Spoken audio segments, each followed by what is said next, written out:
The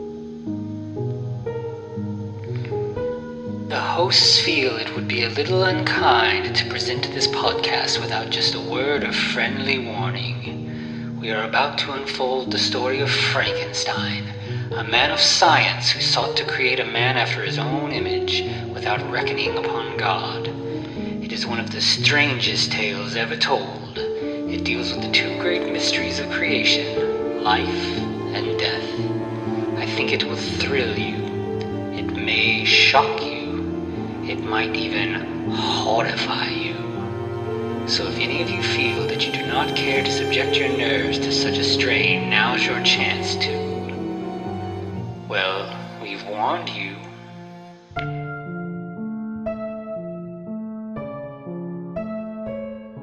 Hello, and welcome once again to the Frankencast. I'm the mad scientist, Anthony Bowman. My pronouns are he, him, and I'm joined as always by... the jar of glowing maggots that is Eric Velazquez. My pronouns are also he, him.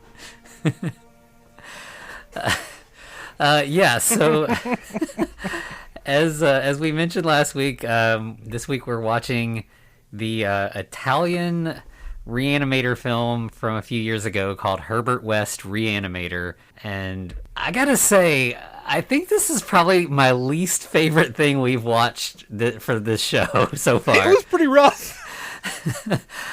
This is the art house movie, you know? This is the most art house of movies. And, obviously this is an adaptation of the short story by H.P. Lovecraft. It is not necessarily trying to connect itself to the Jeffrey Combs trilogy that we've just watched. I will interject and say, basically in name only is it an adaptation. There is a character that shares the same name as the main character of the short story and does some of the things that he does, and that's about it. Yeah. At most. But yeah, just after watching that trilogy and how fun those movies are, this is just so grim, and it's just like you said, it's just in name only. It has a guy named Herbert West who reanimates people, but it does not feel at all like what you're expecting.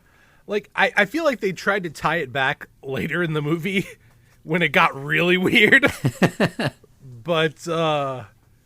Man, I don't think they got there. I mean, maybe, I don't know. For some people, they may have gotten there.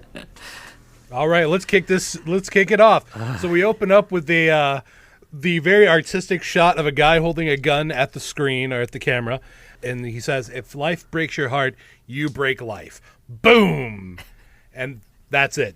Just a really cool, it's something you would probably see from Robert Rodriguez at the beginning of one of his movies, and then. Yeah. Then what happens? Where do we go from here? So then we go to the credits, which are, not too distant from what we're expecting, some anatomical drawings and stuff. Yeah. We get some syringes and things like that. So it's okay, we're going in. This is going to be kind of in the vein of the last few movies we've seen, right? Yeah. But then we just go to this. It's kind of a morgue type room, but I don't think it actually is a morgue. But you've got three people in dirty kind of hospital gowns, and there's banging from a wall, and they say she's back, and so they end up they pull a panel off the wall, and another woman. Metal air duct. That's what it is. Yeah. And so now you have another woman who comes in a similar hospital gown. So we've got three women and one man. We don't know who they are or what their deal is. I still don't really know who they are after watching it. I think one of them you get a story on, the other one's not so much. Right. But so they end up hearing another sound and they're oh no, he's coming.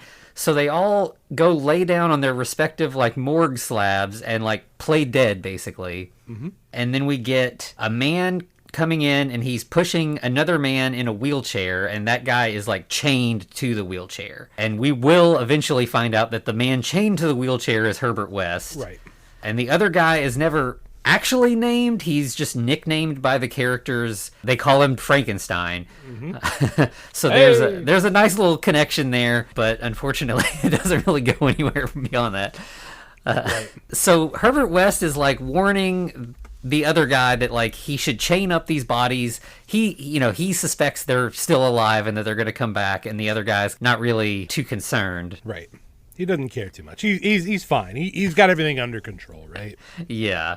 Mm-hmm. But then he does kind of start examining the bodies, and he sees a hand twitch, but then the woman who had climbed out of the wall, she screams and jumps up and then just goes running and like crashes headfirst into a wall, and just like certain blood's like pouring down her face and everything. This reminded me, like, I have the weirdest flashbacks because this kind of reminded me of Prince of Darkness. Like, I believe, you know what I'm talking about, where the body like gets up and yeah, that's a good pull actually. Right. I know it probably has nothing to do with that, but man. It just gave me those vibes. I had flashbacks for a moment. Then she bangs her head on the panel. There's a little bit of blood splatter. She falls back and convulses. There's a lot of convulsing. Oh, yeah. So the Frankenstein character he turns on this bright overhead light and hypnotizes the woman back to sleep. We end up finding out that this woman is named Elizabeth. So there's another sort of like nod to Frankenstein. Right. And then West asks him where his daughter is, and he just says she's asleep, which will become a thing later on. Yeah. And by the way, this guy's apparently named Herbert West Jr. in the credits. Huh. I mean, I feel like they should have just gone with Frankenstein. That would have been way better. Yeah. So then after he says that the daughter's asleep, Wes asks who the woman on the table is, and he's like, you don't remember? You will. And then he injects him with reagent. Dun, dun, dun. Wait a second, you're not supposed to do that to living people. The reagent in this cut is used in some pretty bizarre ways. Wild ways. This stuff can do all kinds of stuff. Yeah, so after that, we get a little bit of Herbert West kind of going, like it's a flashback. We get a little sepia tone going on where Herbert's now apparently researching the reagent, and he kind of pulls up on his MacBook because that's featured prominently. I hope they did get a sponsorship. But anyway, we get a little bit of like digitized Necronomicon stuff in there. So maybe that was a nice little nod. He starts mixing ingredients together. We don't know what for just yet. Yeah, and then, he's doing his experiments, and then we cut to another flashback, a flashback within the flashback. Yeah. And we get these sort of slow-mo shots of a girl who we can assume is the daughter that he was talking about. Mm-hmm. And she has been hit by a car and is kind of laying in front of the car dead. And then we got that neat little 3D violin coming flying at the screen. Yeah, it's slow-mo of the accident taking place. So yeah, her violin's flying through the air. It's like a music video or something almost. Yeah. I kind of wonder if the director wasn't necessarily a music video director first and foremost. That would make sense. Yeah, I mean, I'm going to look that up right now. Sorry. But so then that flashback, we flash forward into the, West doing experiments flashback. He looks over and that dead daughter is frozen in a block of ice. So now, obviously, there's our justification. He's doing the experiments because he's trying to revive his daughter. Right. Then there's a voiceover of the daughter talking to him, which I don't know if it's his conscience or what, or if it's her in the future talk. I don't know, but anyway, she's it's like the dead girl is talking to the dad about things that happened that she would have been dead during those events. Yeah, she's telling him basically you shouldn't be trying to revive me. You should have stopped yourself. You should have accepted that I was dead and that move forward in your life instead of getting stuck in this pattern of experimenting and all that. But obviously he's not listening, and he injects her and says, I will bring you back. Well, first he ties a little bell around her wrist with some twine, which does come back a couple times. Oh, so that's pretty neat. Yeah, that actually is one of the way that kind of comes together is one of the more satisfying things that this movie does. Oh, yeah. One of the few. But yeah, presumably, I guess he's tied that to her wrist so that if she reanimates and he doesn't see, he'll hear the bell ring or something and know she's moving. Exactly. But it's not really necessary because she does, wake up as we're used to seeing in these movies. She is screaming and kind of violent and, out of control. But what do you do when your child wakes up screaming out of control and they just come back from the dead, Anthony, and they're trying to kill you? Well, of course, you drag her through the woods and you shove her head in a puddle until she drowns again. What? I mean, that whole scene was wild. Yeah, he doesn't give her like any kind of time to sort of like get Dad, chill. Like you should have tied her down and let her calm down and maybe get acclimated to where she is. But nope, immediately dragged outside and drowned in a puddle. I mean, to be fair, she's fighting the entire way, but also I feel like anyone would be fighting the entire way. Yeah. Well, of course, having to drown your own child makes you sad. And what do you do when your name's Herbert West and you're sad? You reanimate things. So the girl you just murdered, you revive her again. But this time you make sure you have a gun. Like, I think maybe he's trying a different formula is the idea here. I hope so. I hope so, because if you literally just reanimated her and then are going to do it again with the same exact reagent, that makes no sense. Nope. But yeah, so this time, he loads a gun, he reanimates her, or he ties her to a tree first this time. Right. And then reanimates her. He says you should come back kind of weird, right? Because that makes sense. When you come back from the dead, normally you're a little bit weird. We've all been through it. We all know how that goes. Yeah. But he vows to reclaim her soul as well as her body. So that kind of tips a little bit. And it's like, oh, is this going to be a little bit of a religious allegory? I mean, could be.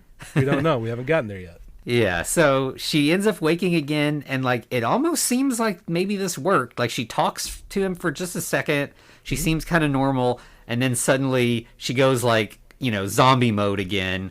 Yeah, black veins and everything. Yeah, and so she breaks the ropes and attacks him, and then he shoots her in like what is the scene we saw at the very beginning. Like they just kind of do it again, like he, that's when life has broken his heart and he has to break it and all that. Yeah. So he shoots her, then he injects her again, right? Right? Like, and then she wakes again, and then we cut back to him in his lab with a different dead woman on a slab. Yeah, this time he has three people on the slab, and he's got his gun ready. He's already there. He knows what to do already. He doesn't have to waste time drowning anybody. Yeah. He's going to go straight for the shot. So he reanimates her, and she kind of starts to attack, but she says, I saw her, and then he shoots her, but she doesn't immediately die. But while she's dying, he says, Who did you see? Was it my daughter? And she's like, yes, she was with me in the dark. In the darkness, yeah. Yeah, and you were there too. Dun, dun, dun. So he shoots her again. This time through the head, so he does the double tap. Yeah, and then we cut to a scene that I'm not exactly sure where it takes place in the timeline, but it's West dropping his daughter off at boarding school. So I don't know if this is before she died at all. I think so. Yeah, it seems that way, right? Because this is where she has the violin. It's perfectly fine. She's being taken into this. It's a musical school. It's apparently one of the best around. And he's trying to get her there. She's a little sad, of course, because daughter's leaving her dad. Where's the mom? I don't know. I don't think they ever mentioned mom. No, not a single time. Not a word. So she spontaneously was created by West, apparently. I don't know. But yeah, so then the nun takes her into the boarding school. Everyone's sad. And then we go into a kind of frankly bizarre transition where the dad's just like injecting patients and we're doing a science montage. Yeah. And there's this moment that like this movie, it like obviously we're having fun here, but it's very, very grim and dark, and like the tone is very somber all throughout. Yeah. But there's this moment of like a little bit of comedy where he says like, Dr. West defeats death. Right. And he does like and the crowd goes wild kind of sound, and like it felt very sarcastic though, you know what I mean? Like he's like, yeah, I really did it. Woohoo. I can bring people back from the dead, but that's about it. Right? Yeah. It just the tone there felt a little bit out of place. Right. But yeah, and then he says something about like, where is the soul? You know, none of my formulas work. So like he's able to bring people. It's just, you know, what we've seen in the previous Re-Animators, where like we can bring people back to life, but it's not a real life. There's something missing. And you know, this isn't the NPE stuff. Like he is definitely like it needs to be the soul. Which once again, it kind of, you know, you're thinking, oh, okay, this is going to be like a heaven hell situation. No, not quite. But we'll get there. But yeah, it definitely decides to go, nah, we're going full Lovecraft on this one. Yeah. Or at least mostly Lovecraft on this one. So yeah, so he decides then and there he's going to inject himself with reagent. He's got to find out where that soul is. And he's got to go directly to the source. So, you know, like the woman had said, he was in the darkness, so I guess he thinks this was going to work. So he falls to the floor, like has another kind of seizure, and wakes up in this all black place. He's like covered in like black slime, and he's kind of in like, sort of in like a black placenta almost. And he kind of like, that's, you know, a very apt description. It's very gooey, very dark. Yeah, just moist. Yeah, and he like rips out of this, you know, fleshy kind of stuff. And then like he just wakes up back on the floor of his place. Like, so he's just there very briefly, doesn't really accomplish anything other than that he knows that place exists, I guess. Right. And then of course he wonders, why did he do that to himself? Why did you do that to yourself, Herb? Why, man? And yeah, so then we have a scene of the daughter, and she's now older, and she is performing. She's at like a recital, basically. Mm-hmm. See, this is what threw me off, because this is now a post-reanimation daughter, like, because she died young. And it's not just like a year or two down the road. She's clearly, I think she's meant to be in college because of her friend, but she's like mid-20s. Mm-hmm, yeah. Like the actress is mid-20s. So this is a good at least 10 years past everything that's happened before. And we have not had any explanation as to, unless somehow that little brief moment of him in the darkness, he somehow got the soul and carried it back with him and put it in the daughter, but we never see any of that. It's never explained. But hey, what we do know is that reagent is great for keeping plants, because he's kept roses for his daughter's recital in that reagent. Yeah.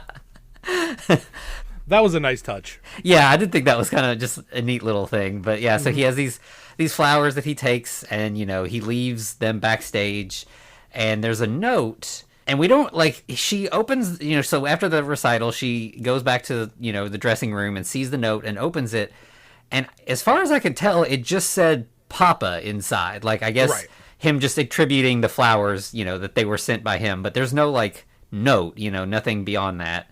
Right, and she's clearly not happy about that. Yeah, it kind of shakes her up a little bit. She actually kind of has a little bit of like a flashback of being reanimated and shot as a child, which would kind of mess you up, I'm sure. I mean, yeah. I mean, a couple times. It's like, oh, Dad drowned me. I remember that. And then he shot me. So, you know, there's some bad blood there, I'm sure. But the question is, where has she been this entire time? I don't know that she's going back to the boarding school, because they're like, oh, she's dead. Yeah, you would think. Right. So then are they like, was she just hanging out at her dad's? Like, am I too stupid to understand this movie? Yeah, I think this movie just expects you to ignore the plot holes. I'll buy that. Okay. We'll go with that. But yeah, so then we see her the next day, and like you said, she's hanging out with this friend that I think is her roommate, and they're talking about the performance a little bit. The friend is really into spin class and keeps talking about that. Yeah, I think according to the credits, I believe this is Pauline. Okay, but they never ever say that. Like, literally, the only characters that are named, I think, are the guys and the daughter. Mm-hmm.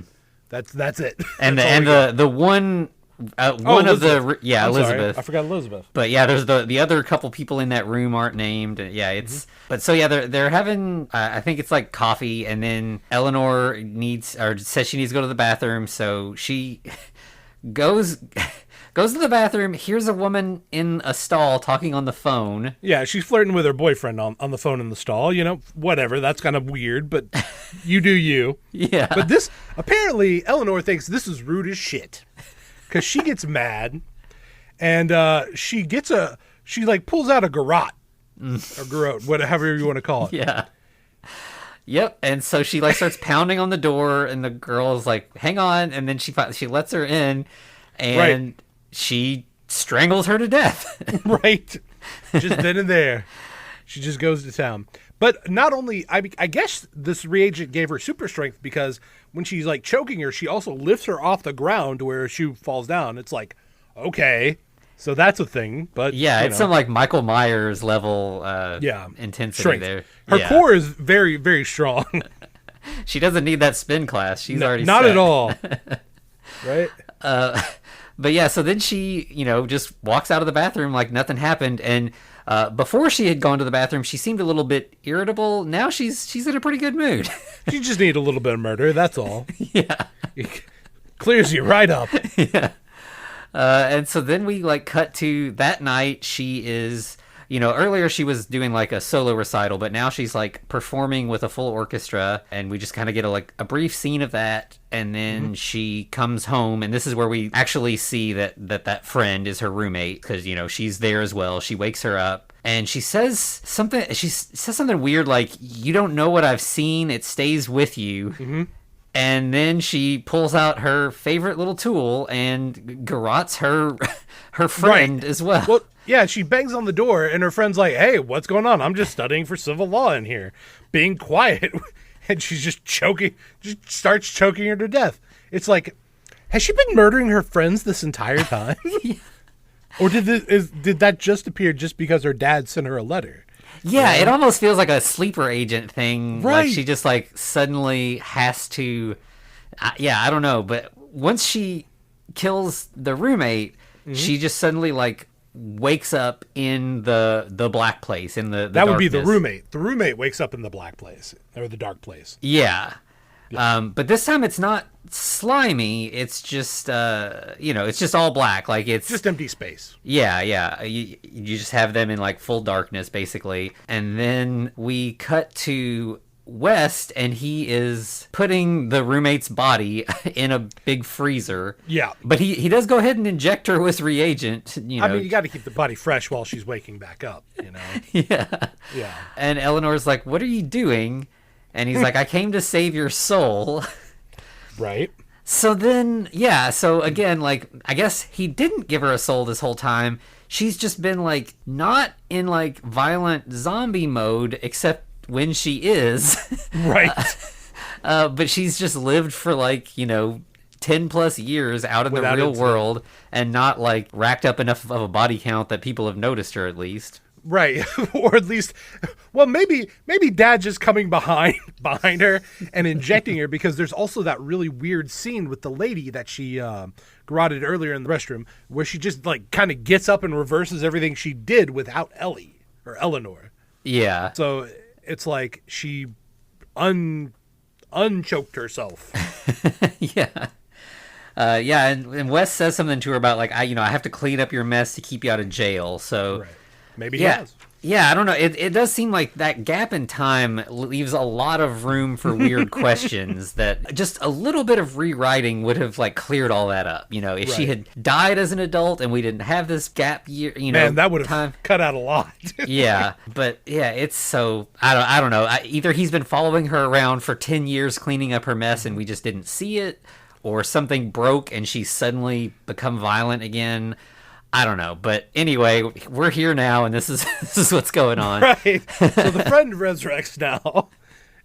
She gets up out of the fridge and just kind of runs off. Yeah. And then it cuts to the woman in the bathroom. She also wakes up. Mm-hmm. So I don't know if she's waking up at the same time, or this is just flashing back to right after she died.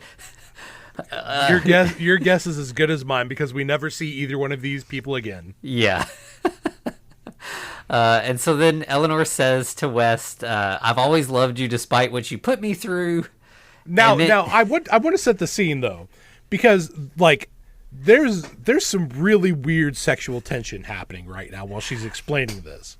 Like she's getting in close and it's like, oh no, they're gonna kiss. However, something else happens. Which is that she just grabs his head and twists and just breaks his neck. She kills a good old. I guess that's payback, you know. Yeah, I think they're close to square on that one. Yeah, this almost feels like the Addams Family or something, where they're just like killing each other back and forth for fun. Yeah, or something. I mean, you know, there's no long-lasting repercussions. It's fine. Yeah, true. So then he wakes up in the dark place and he sees the young version of her playing the violin in there. I don't know if that's just like a dream thing or if that's the soul. Right. But meanwhile, she's in the bathroom and we have this, like her looking in the mirror and she starts screaming. And then we cut to these shots of like from the knees down, just like her feet on the floor. And then you see like the black goo is falling out of her basically. Yeah. Like running down her legs in a, Yeah. Yep. Enough said about that. But hey, once you go through that, you got to take a bath, right? So she hops in the bathtub to get herself cleaned off in this dark water that's clearly staining every bit of the bathtub. Yeah. And then suddenly she's just kind of like pulled underwater. And then we have like, a minute or so of just like an empty, the bathtub with just black water and nothing happening. And then suddenly a man erupts out of the water in her place. Not just any man. He's the guy from the beginning of the movie. Yeah. And it might take you a minute to gather that, because the guy at the beginning of the movie is wearing glasses. True, yeah. And, is obviously clean and dressed. And now we have like a naked man who's all covered in like black drippy water, So it took me a second, but yes, it is this Dr. Frankenstein character. Right. That's why, by the way, well, we'll get into that. I'll explain that later. But so, yeah, it looks like Eleanor has become a boy or been swapped out with a boy. Yeah. And so then after he comes up out of the water, we just cut to where we were at the beginning of the movie, the weird sort of morgue room. This is where we learn that the guy, zombie or reanimated person, is named Ben, because a person noted only as the autistic woman, which is great. Good call. Good job. Yeah. Yeah. You could have actually given her a name, but is apparently just asking Ben if it's all right. Like what is it she says exactly? Is it like, Ben, is it all right? Or like, yeah, she keeps something like repeating that. the same phrase. Mm-hmm. Yeah, and I mean, yeah, I don't know why she like. They could have just given her a name and not a diagnosis, because there's not really. That would have been great. There is some sort of mental illness going on with her. She's a little bit out of it in a way that's different from everybody else, but it's not something that I would, that I would link to autism right away necessarily. Yeah, I mean, I would have just left it with, she was in the black goo for a little bit too long. Yeah, we're going to call her Maria. Just because. There's Mary, but we're calling her Maria. Yeah, that works. And so then Frankenstein is talking to West and says that he is West's son.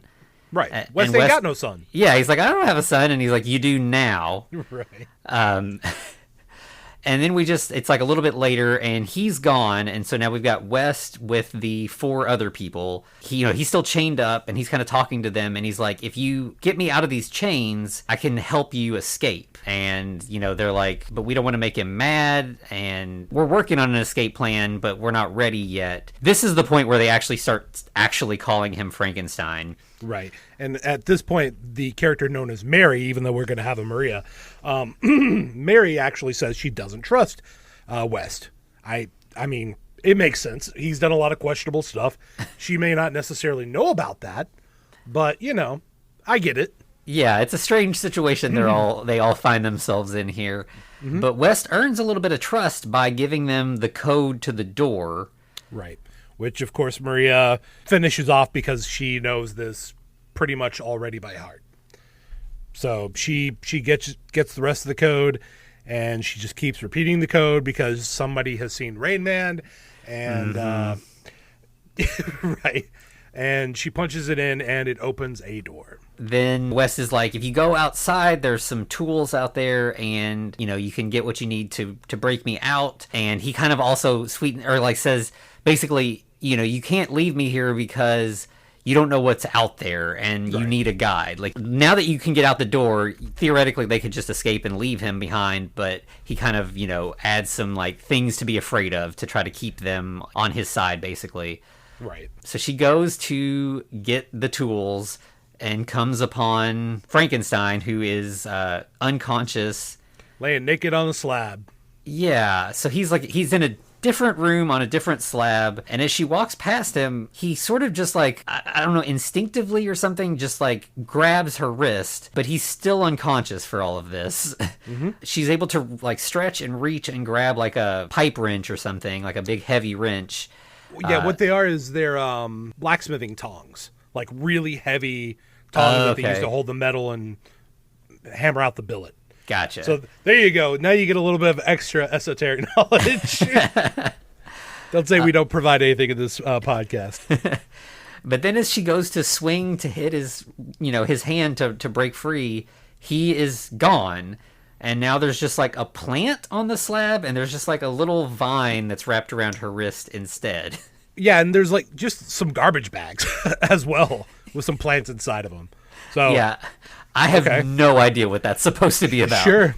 It's never explained. I don't know. Maybe he has teleportation powers, or I don't know.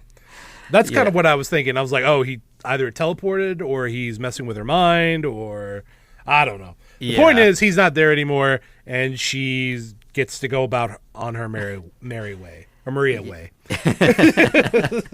Yeah, so this vine, it's not an intense, it's a little thin thing, so she just kind of like leaves and goes back to their little morgue room, but he's there now. Right. And he just shoots Mary. Yeah. Just pops her. And, so we've got a gun trained on, who was once Mary and may once again be Mary. And Ben, they're trembling. Maria's sitting in the back just because what's she going to do? Yeah.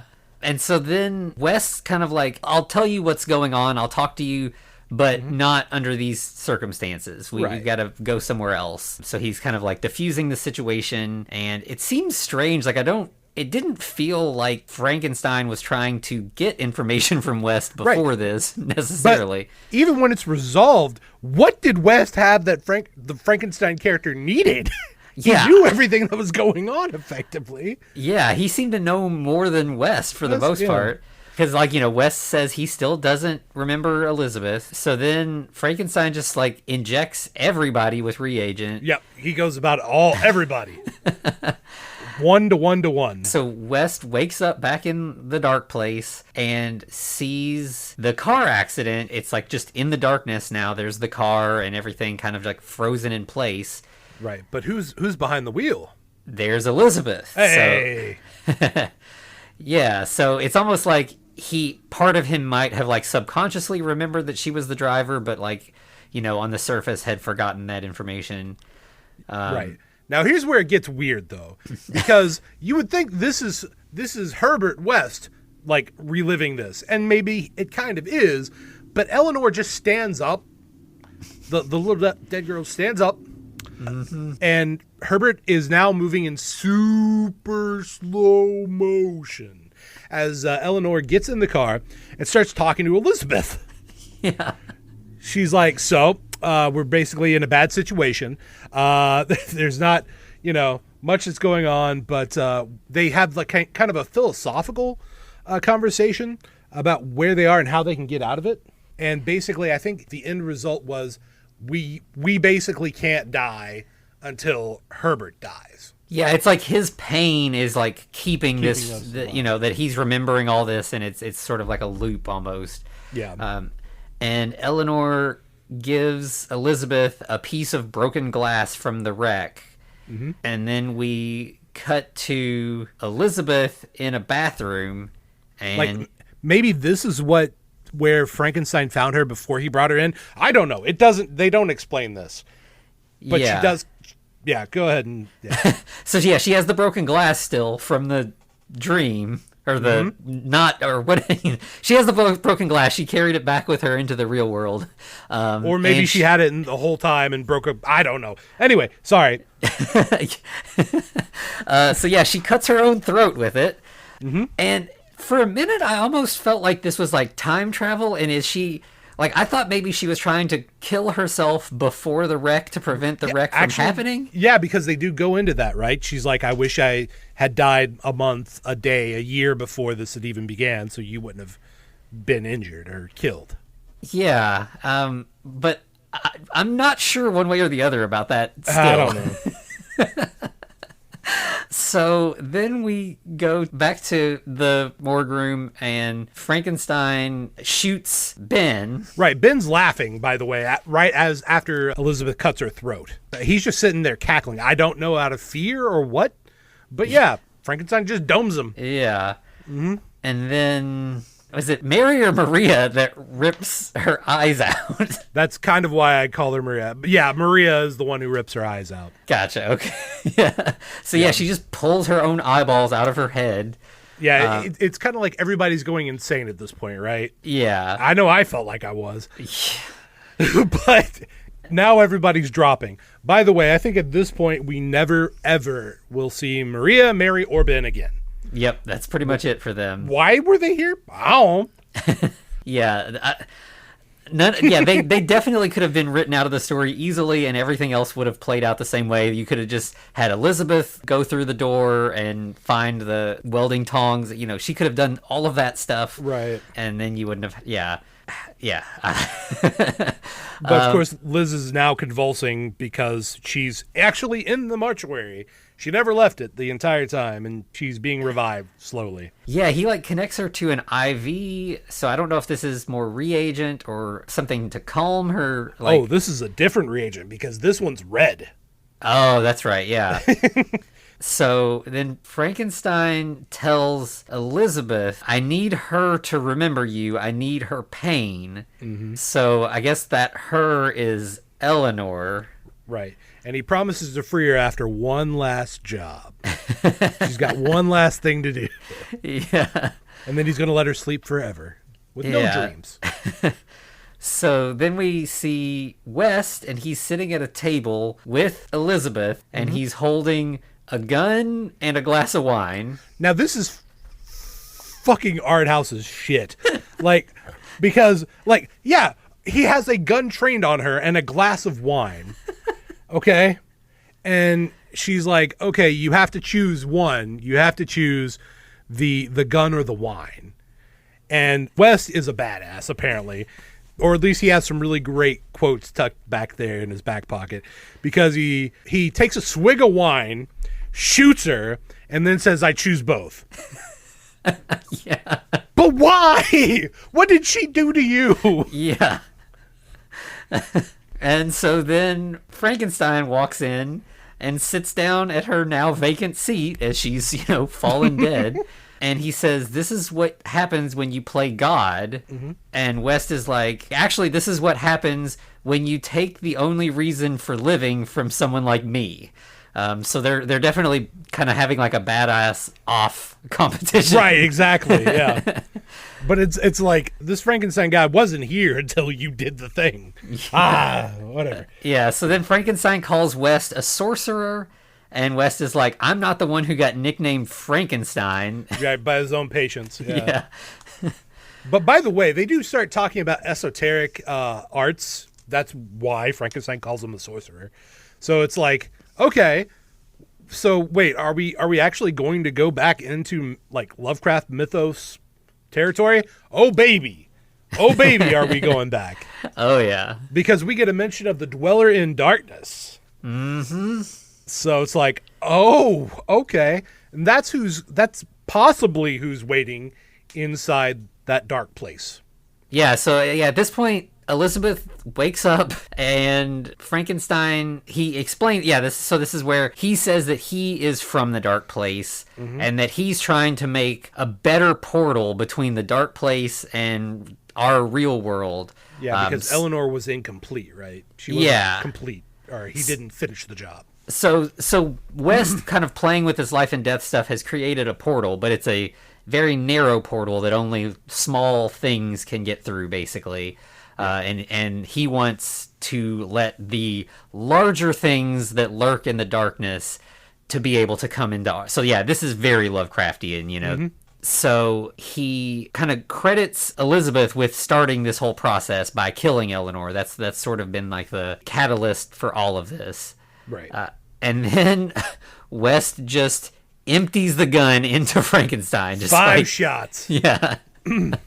Because you remember, he used one on Elizabeth. Yeah. Who, by the way, she's back up and she tries to help take down Frankenstein. Yeah. For as much as she does. So yeah, so he's got 5 shots. He's now leaking the black gooey stuff. Mm-hmm. And he's standing still, so you're like, oh, did that just do nothing to him?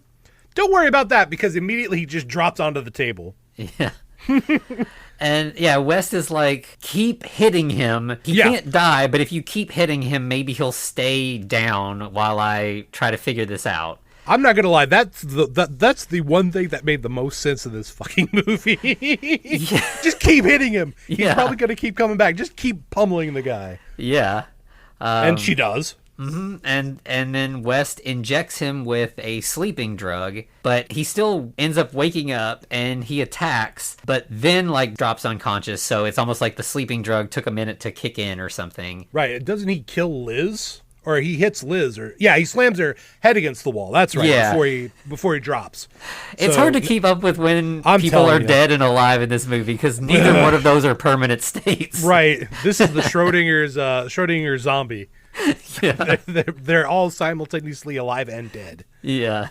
But yeah, so now West and Elizabeth are having a little bit of a moment, and she's like, okay, I feel myself slipping. I'm getting really tired. And at that point, he's like, okay, I'm going to go finish this. And I think he says he forgives her, and that might be what she needs to finally, like, leave this sort of loop of life and death. Right. So then he shoots himself in the head. Right. He notes that it only took her 3 minutes to come back. So he's like, all right, I've got to do everything in 3 minutes. Yeah. Blah! That's a lie. That was a promise never fulfilled. No. Shoots himself right in the head. Yep. So then he wakes up in the dark place. But now is like the first time that we like start to see other stuff in the dark place. Yeah, we got some either snow or ashes floating around. Yeah, and he sees like this electrical tower kind of thing. I'm not sure what exactly it is, but he runs into, I can't remember if it was Mary. Mary, okay. Yeah. So he runs into Mary, and don't get me wrong, it's really hard to keep track, but I was laser focused on who was appearing when. And the thing about Mary and Maria, we like, you know, obviously we gave them one of the names, but they also look very similar. They're both shoulder-length brunette hair, fairly similar facial features, which may be why they decided to make one of them, you know, quote-unquote autistic, so that she has slightly different behavior at least. See, the way I tell them apart is Mary's always angry. That's the one thing you'll know. Maria, she's kind of, you know... She has more innocent reactions to things, like, you know, bright-eyed, wide-eyed, you know, just, and stereotypes. And Mary's just angry. She probably never asked to be here, doesn't know why she's here. I don't know why she's here. But yeah, but she is here in the darkness. And yeah, so she says something about that she knows there are creatures out in the darkness and that they're listening and that they're coming for her. Mm-hmm. And that's basically it. So then, like, they have that conversation. They, like, split up. Yeah, he's like, well, I got to keep moving. I've got a short amount of time. So then he gets back to her immediately.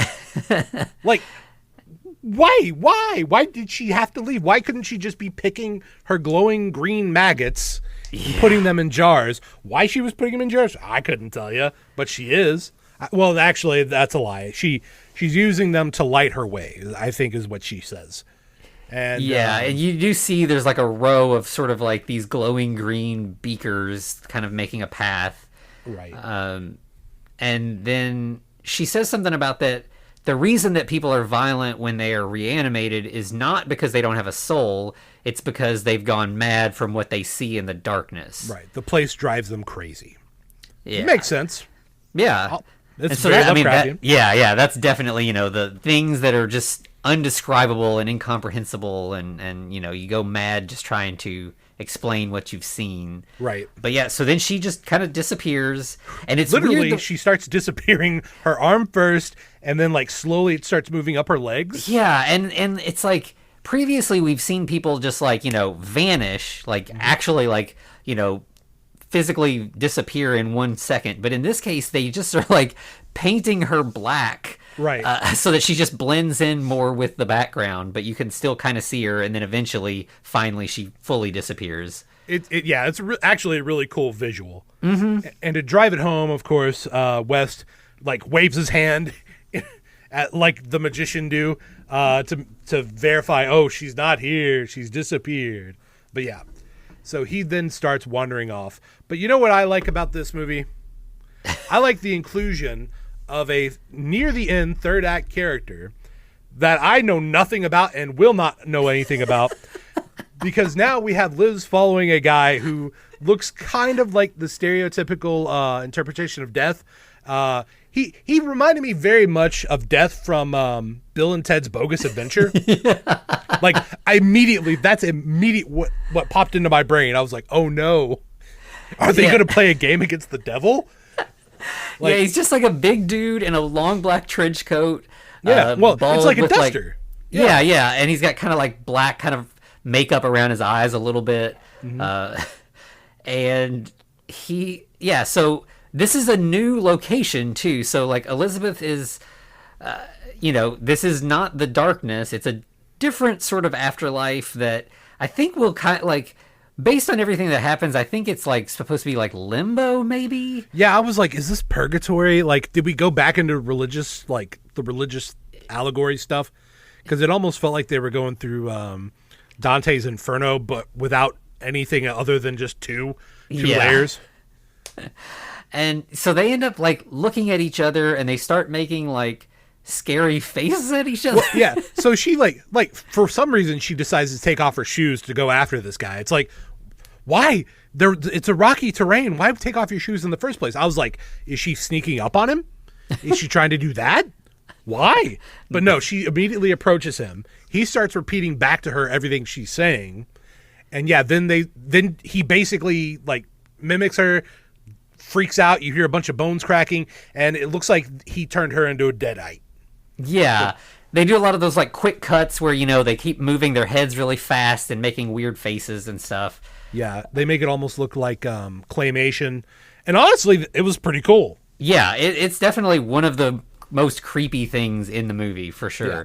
Then we cut back to West in the dark place, and he's still searching. He finds more of the like slimy black placenta stuff, and like young Eleanor breaks out of it. So maybe this is the soul again, who knows? And then they see ominous gray smoke in the distance. Right, and it's coming towards them.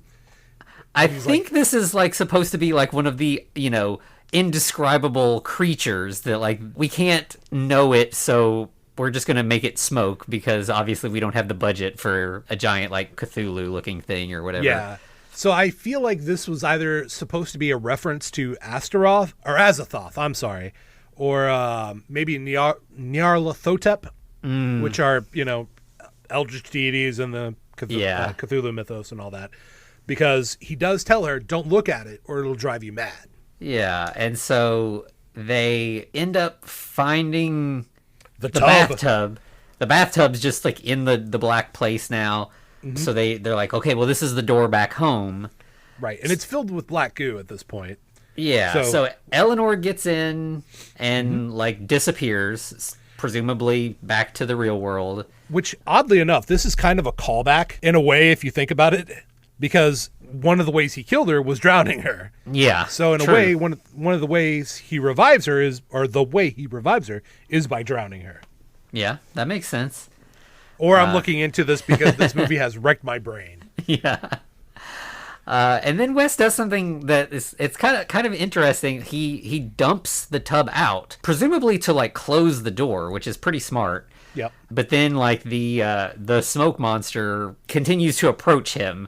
Right. At this point, it turns into the non-Newtonian like ferrochemical, like it's basically just like black goo that reacts to a magnet. Yeah, it's like moving in this sort of strange, like patterned kind of way. Yeah, definitely a non-Newtonian fluid. Yeah, and then it ends up like going into his mouth. Yeah, it like almost like drips sideways, or is I don't know, but like a piece of it goes into his mouth, and then we cut back to the purgatory place, and the bathtub is. Can I say one thing? Or no, we'll keep going. We'll keep going. It'll be more hilarious if we keep going. But yeah, so Eleanor wakes up in the desert in a bathtub. Yeah. Now she wants water, and she's fully grown. Yeah. So now, we had like child Eleanor go into the bathtub. Now she wakes up, as an adult. And this sort of desert, it's kind of like sepia toned. It's kind of not quite black and white, but it's like everything's gray but like it's also cold there. You can kind of like see her breath. And she does end up finding a few bits of water here and there, but it's all salt water. Right. And of course, I do think it's interesting, and I think it's kind of cool that she made a note that the frozen water, even the frozen water, was salt water. So like she came across an icy puddle, tried to bust it open, and even that was frozen solid. So it has to be cold there. Yeah, and so then she ends up finding the Trenchcoat man. I called him the Trenchcoat man the whole time, but yeah, I don't. Unnamed. You know what? I call him Creepy Dude. I like the Trenchcoat man better. But she asks him for water, and he wants something in exchange, which is the bell tied to her wrist that we, had at the very beginning of the movie. Oh God! Thank God something paid off. And she says, "This is the last part of me," and so she's kind of like resistant to give it up. But she ultimately does give him. She needs water more than she needs the bell. Right. So after she pays with the bell, he points her to a nice like urn of water. And she goes. She takes a slug, and like as she's drinking it, like he then appears like on the rock, like below her, and I'm like, oh, is he gonna make her a deadite now? But no. He reaches his hand out, and he has like a rock shiv, and he's handing it towards her. Yeah, it looks like it's like a knife made, like a crude sort of tool. So he just hands that to her, and then suddenly Frankenstein appears in this purgatory. Right. He's just calmly strolling in the desert after Eleanor now. And so she kind of starts running from him, and like he follows her, and she gets back to the empty tub, and she like flips it over and like hides underneath it. Yeah, and of course he comes up and menaces her through the tub hole. Also a really cool visual. So it seems like he's just going to sit there and wait her out. Yeah, or for some reason, I don't know if it's that some magic property that the tub has that he can't remove it, or if he's just like, it doesn't matter, she can't go anywhere, so I'm just going to wait until she gets tired of being under there. I don't know. But they also do, he mentions at this point that the only time they can change over is during twilight. And I'm like, well, that's a weird thing to introduce at the very last second, but okay. But also, one of the cool things about this little purgatory area is all of a sudden you have two Jupiters in the sky. And they're like big. I don't know if they were Jupiters. They looked like Jupiter. But yeah, so it was like two moons, but they looked like gas giants. It was a really cool, like alien, like skyline. Yeah, and so then it's nighttime, and now Frankenstein is under the tub. So he kind of wakes up there and gets out of the tub. So he is able to lift it, and then now he finds the Trenchcoat man. Well, he's thirsty too. He needs water. Everyone needs water at this point. Yeah. This has been a long movie. Not really long. It's an hour and 23 minutes. So it isn't long, but man, it feels like it really feels long. But yeah, of course the Trenchcoat man the Trenchcoat man's like, hey, he points over to there, and there's another one of those urns. So Frankenstein walks up. He sees, okay, this is water, and he tries to take a drink, but immediately just a bunch of dust or ash falls on his face. Yeah. So there's no water for him. Yeah, and so then Eleanor shows back up. So they're talking to each other, Eleanor and Frankenstein now, and this is kind of where he starts to spell out everything that we're seeing and says, like, so they're stuck in this sort of limbo place. she has the day, he has the night, and they can only interact with one another at twilight. Right. And once his God's given power, he's able to take over. But of course, she has to drive the point home, and she's like, apparently, Frankenstein doesn't have a schwanza, because Eleanor explicitly states, your gods didn't give you a dick. Yeah. Yeah, so... What? Okay. So yeah, she's just kind of, I mean, of course, she's just mad and sort of like lashing out at him. So he wants to take over her body again so that he can return to Earth.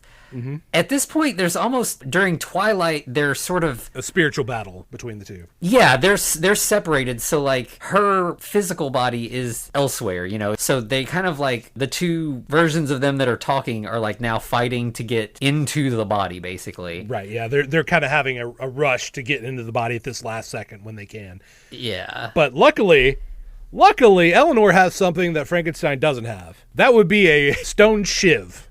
A flint knife. A flint knife.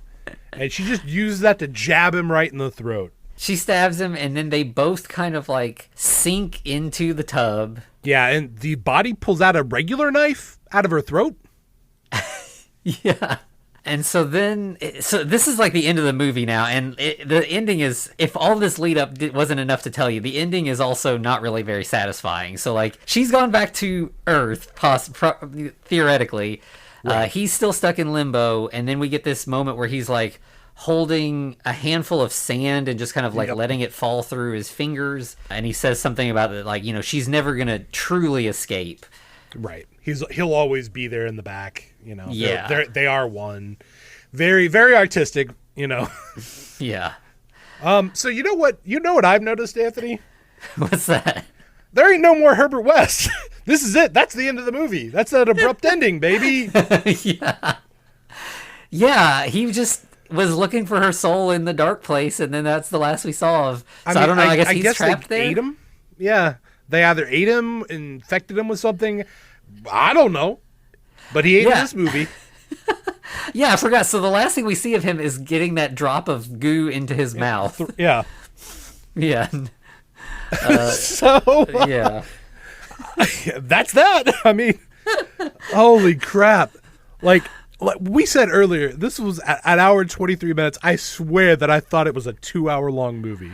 Like, or maybe even 3. It literally took me about, like, I think 2 hours and 15 minutes to watch it, because I would occasionally just have to pause and be like, what? Okay, what am I seeing? I would add some like sidebar stuff to my notes, like trying to explain what I just watched. And it was physically exhausting watching this movie. I'm so tired.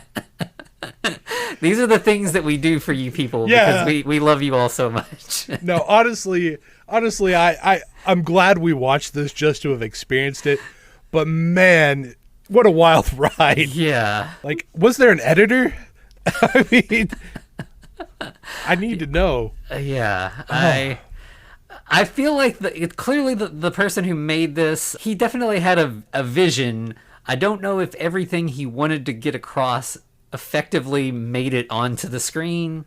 Right. Apparently, it was written by Gerardo De Filippo and Roberta Morelli, the director, or Ivan Zuccon as well. Mm-hmm. So those are the ones with the writing credit. It was directed by Ivan. Yeah. And Ivan's done some other horror movies. But man, I don't know if I want to watch him after this. I might give him a peek, but yeah. It's just it's a mess, and you know. And it's funny, like, you know, as we've been talking about the previous Re-Animator movies, there's a lot of, like, offensive stuff in those movies, but it's done in this way that's really, like, fun and light, and you don't feel like anybody's sort of being mistreated, really. Right. And so, we've been a lot more willing to give people passes, but this, you know, it's like the autistic character kind of, you know, it really felt a little more egregious because the movie didn't feel fun. Yeah. You know, not to say that, like, you can get away with anything by being fun. Yeah, right. But, yeah, it didn't, you know, it felt like it wanted us to take things so seriously that I feel like feel like we needed to take that seriously and be sort of like not happy with that portrayal. And like, you know, as a small sidebar, I just recently myself found out that I have autism, but like I don't feel like I'm necessarily in a place to be like angry about stereotypes, because I'm really just kind of figuring that out for myself at this moment. But at the same time, it is kind of just like, you know, I definitely don't like the way that was portrayed in this movie. Yeah, I mean, you know, I have no ability to really speak on it. You know, I have ADHD, not autistic, so that's a whole different ball game. But it's like, if you're gonna make this serious, like, put it in a more realistic, you know, presentation of this, or just not have it, maybe. Yeah. Yeah, if there's a reason that this character, like, you know, if she had like a backstory and we cared about her and she wasn't, you know, I think it's like you said, like they saw Rain Man and they were like, oh, well, if we make the character autistic, then she'll be able to remember the password to the door. Right. But why? Why was she in here? Why was she in here? Why was Mary in here? Why was Ben in here? Why? Yeah. I mean, like, okay, the lady in the bathroom who doesn't even have a credit to my knowledge, like, she has a reason. She's there to be murdered, to show that Eleanor has an evil side, you know? Yeah. Like, well, I guess Pauline could have done that too, but, you know, you got to have at least 2 murders in your movie. And honestly, if it had been the woman in the bathroom and Pauline instead of Mary and Maria, if they had been in that room, boom, that would have made a little more sense. Like, they have a purpose in the story, and somehow, you know, West or Frankenstein have reclaimed these bodies that are part of this whole story and brought them in to tie everything together. But nope, just 2, or, like, you know, and then Ben is just completely, what has he done? Yeah, like, he said things. Yeah. Like, the character we've dubbed Maria has done more than really either like Ben. Mary has delivered exposition. That's what she did. She wrapped it up, nice little package, and said, here you go, Herbert. Here's more weird stuff to explain what's going on in this weird-ass place. Yeah. You know? Could have been done by Pauline. We've already seen Pauline in the darkness. Yeah. Just saying. I feel like he wanted kind of the stereotypical, you know, insane asylum at the beginning of a Lovecraft story. Mm-hmm. Those are very common. If you've ever seen any Lovecraft, he loves his asylums, and there's always the beginning where you're in that spot, right? Yeah. And I think that's it. That's it. He just was like, we want 3 characters and one to surprise you. And then later in wrote Elizabeth as an actual character. Yeah, it's, you know, like, I think we've said it a couple times, but it feels like, I mean, one more pass through on this script could have really, like, tightened up a lot of things and made this, I mean, it's still going to be a grimmer, darker Re-Animator than the ones we've seen before, but it could have been one that at least worked. Yeah. You know, because, I mean, I love how fun those movies are, but obviously I'm okay with a serious, dark movie if it's done well and, you know, makes sense. 100%. Yeah. The makes sense is really important. Yeah. Yeah, so do you have anything else you want Holy to say crap, about man. I'm going to go take a nap. Yeah, for real. Just talking about this movie's made me tired. Like... And it's I think it's worse because there's a lot of great ideas. Yeah. Yeah, it's like it could have been something. And like, you know, all the stuff with the limbo and the dark place, like there is some cool Lovecraftian stuff that they have kind of like borrowed from in an interesting way. They just, yeah, it's just like it just kind of missed the mark. It didn't bring everything together the way that it could have. Right. If you've ever wanted to see Stream of Conscious as a movie, here it is. Yeah. Enjoy that. This is your thing. Yeah. Gosh. All right, that's all I got. All right. Well, so next week we're gonna. I'm like tentative to say this now because we're going to be watching another Re-Animator adjacent movie that I've never seen. We're keeping the Re-Animator train rolling, baby, whether we want to or not. Yeah. It feels like we've reanimated a corpse that we can't put down, Anthony. It really does. Damn. We had so much fun in the beginning. Yeah. Right. So next week we're doing, this is a trauma film. You know, like I said, I've not seen it. It's called Re-Agitator, Revenge of the Parody. Yeah. I'm going to call it now. We're going to see a lot of naked women, possibly naked men, a lot of gore. Something's going to burst out of something you don't expect it to. Yeah, there's going to be some bodily fluids you don't want to see. Yeah. But, you know, I mean, it'll definitely be more fun than this one. Yep. I don't expect any seriousness. If you haven't seen a trauma, just know it ain't going to be serious. We're not going to go in for the scares. It's going to be just a wild frat party of a movie. Yeah, so look for that next week. And, you know, if you don't have access to it, it is on like the Trauma streaming platform, which you can get a free trial to. So you don't even have to. We don't have a promo code. Just go there and do it yourself. Yeah. But yeah. Listen, we need to get promo codes. No. Yeah. All right. Trauma, call us. Yeah, right. I'm sure he would actually. Yeah, I mean Lloyd Kaufman. He's right. Yeah, he's awesome. Like I love the fact that Lloyd Kaufman don't give no shits. Yes. He's just like, whatever. But all right, Anthony, where can they find us? So, yep, you can find us on Twitter and Instagram at The Frankencast. You can find or email us at thefrankencast@gmail.com. And then, let us know what you think. And obviously, you can let us know in the rate and review locations wherever you're getting your podcasts. Yeah, you got to feed the algorithm or it'll kill us. Don't send us to the dark place. Right, please, dear God, don't send us to the dark place. Oh, all right. Well, in that case, to be continued. Looks like you survived another episode. The Frankencast is a production of FCR Media. It's hosted by Anthony Bowman and Eric Velazquez. Follow us on Twitter at The Frankencast. Or send us a letter at thefrankencast@gmail.com. Our cover art is by Amanda Keller. You can find her at Keller Illustrations on Instagram. Our theme music is by Vivek Abhishek. Thanks for listening.